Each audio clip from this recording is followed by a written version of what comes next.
Ce qu'on dit Bezrat Hashem à la réussite et au mariage rapidement, Bekalout, de Shirel, Esther, Bat Miriam. Amen. Chers amis, comme vous le savez, en Égypte, il y a eu 10 plaies qui se sont abattues. Chachamim nous font remarquer qu'il y a aussi 10 sphirotes dans la Kabbale. 10 sphirotes, ça veut dire 10 sphères. Ce sont des concepts qui sont très très élevés. Et on ne va pas entrer dans ça tout de suite. Mais vient le Rav, Tzadok HaKohen Milublin, et il fait remarquer que la 9e plaie, à savoir la plaie de Chosher, de l'obscurité, la plaie qu'on va lire dans cette paracha, eh ben, elle correspond à la 9e sphère. Chaque plaie correspond à une sphère. Et c'est quoi la 9e sphère de la Kabbalah? Ce qui s'appelle le Yesod, ce qui s'appelle la sainteté, ce qui s'appelle la Gdusha. Vient le Rav Tzadok HaKohen Milublin, et il dit la chose suivante. Or Zaroua la Tzadik. Il est écrit qu'il y a une grande lumière pour le pieux, pour celui qui est Tzadik, pour celui qui fait attention à lui.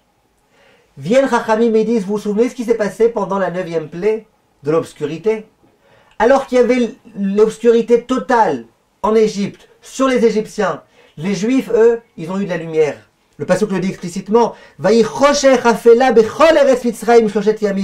Pendant 3 jours, il y avait une obscurité, des ténèbres terribles. Par contre, les Juifs, eux, là où ils étaient, ils avaient de la lumière. Vient le Rav Tzadok HaKohen de Lublin et il dit, il est écrit Or Zaroua la Tzadik, celui qui est Tzadik, il a le droit à la lumière.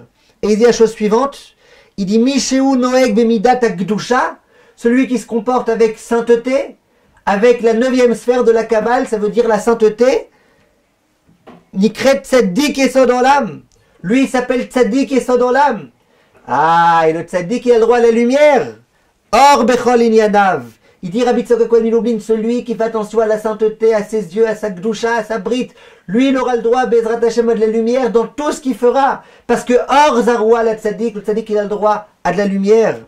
Après, il dit par contre, Elou Amafkirim et Atzmam, ceux qui font n'importe quoi, Rachmana litzlan, Arem Shruim Bachosher, eux, ils sont dans l'obscurité. Et après, il dit la raison pour laquelle en Égypte, l'Égypte qui était l'endroit le plus dépravé de l'époque, le plus dépravé, Ervat Haaretz quand on parle de l'Égypte, l'endroit de la nudité, et bien cet endroit-là, il y avait de l'obscurité. Dans ce même endroit, les Juifs qui eux procèdent de la Gdusha, eux ils avaient le droit à la lumière. Chers amis, on veut de la réussite dans ce qu'on fait. Faisons attention à nous, faisons attention à nos yeux, faisons attention même si parfois on n'est pas capable de faire attention à tous nos sens. Au moins faisons attention à rester lucides, à rester avec des aspirations de Juifs.